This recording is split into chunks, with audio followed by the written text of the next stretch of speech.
వినాయక విగ్రహాన్ని ప్రతిష్ఠించే ముందు ఇవి గుర్తుంచుకోండి.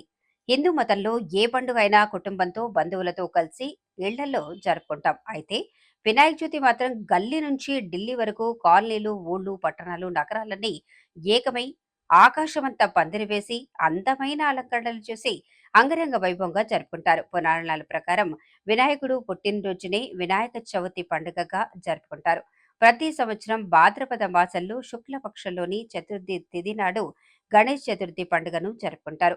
10 రోజుల పాటు భక్తి శ్రద్ధలతో డీజే పాటలతో ఘనంగా జరుపుకుంటారు. ఈ నేపథ్యంలో ముందుగా వినాయక విగ్రహాలను కొనటం, ముందుగా ఆర్డర్ ఇచ్చి తమకు నచ్చిన విధంగా చేయించుకోవటం వంటివి చేస్తుంటారు. అయితే గణేష విగ్రహాలను కొనే ముందు కొన్ని విషయాలను తప్పకుండా గుర్తుంచుకోవాలి. ఈ విషయాలేంటో ఈ విషయాలేంటో చూసేయండి. మీ ఇంట్లో వినాయక విగ్రహం ప్రతిష్ఠించాలనుకుంటే ముఖ్యంగా ముందుగా గణపతి విగ్రహంలోని తొండం కుడి వైపుకు తిరిగి ఉందా లేదా ఎడం వైపుకు తిరిగి ఉందా అనే విషయాలను ఖచ్చితంగా గమనించాలి. వాస్తు ప్రకారం వినాయకుని తొండం ఎడం వైపుకు తిరిగి ఉండాలి. ఇది మీ శ్రేయస్సు, సంతోషం, అదృష్టం పెరగటాన్ని సూచిస్తుంది. వాస్తు శాస్త్రం ప్రకారం తెలుపు రంగులో ఉండే వినాయక విగ్రహాలు శుభ శుభప్రదంగా పరిగణించబడతాయి. ఎవరైతే శాంతి, సంపద, శ్రేయస్సును కోరుకుంటారో వారంతా తెలుపు రంగులో ఉండే విగ్రహాలను ప్రతిష్ఠించాలి.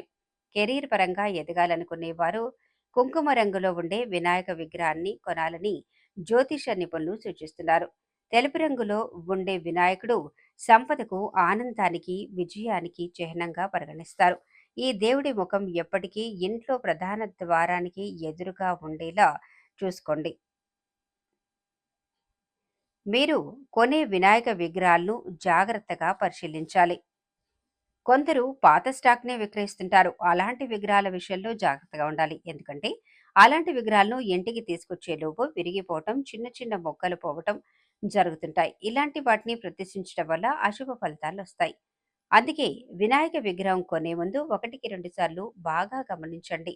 ఇంటికి తెచ్చే ముందు జాగ్రత్తగా చూసుకోండి. పురాణాల ప్రకారం బుజ్జ కనపయ్య తండ్రి ఆయన పరమేశ్వరుడు ఎక్కువగా ఉత్తర దిశలో నివసిస్తారు. అందుకే ఇంట్లో గణపతి విగ్రహాలను పశ్చిమ, ఉత్తరం, ఈశాన్యం దిక్కుల్లో ప్రతిష్ఠించేలా చూసుకోవాలని వాస్తు శాస్త్ర నిపుణులు చెప్తున్నారు. అయితే ఎట్టి పరిస్థితుల్లోనూ దక్షిణ దిశలో ఉంచకూడదని గుర్తుంచుకోండి. ఎందుకంటే ఈ దిశలో యమధర్మరాజు ఎక్కువగా నివాసం ఉంటారు.